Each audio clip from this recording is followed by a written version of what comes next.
All right, so I'm gonna try these new 3M, the extract discs. This is 80 grit. Some of the Rupes D8, just to get like the real heavy areas of this filler material off before I start blocking it.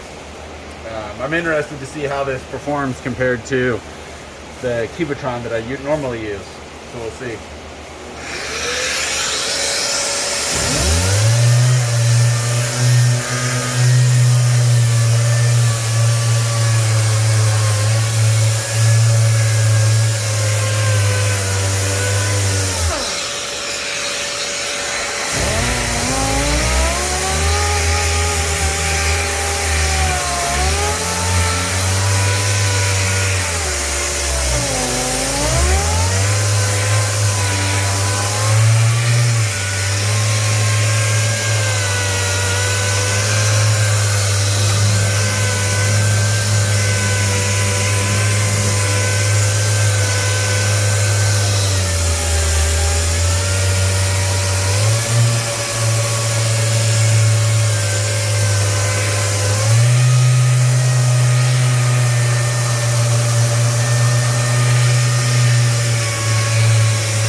So obviously it cuts like any other 80 grit, but I guess the one thing I noticed is like on the regular Cubitron or other pads, you'll get more material buildup that you'll have to clean off sometimes even with the dust extractor.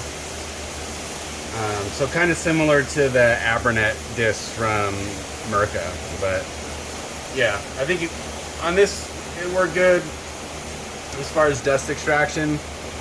I think I'm going to try it at the 320 grit level as well on primer to see how that works.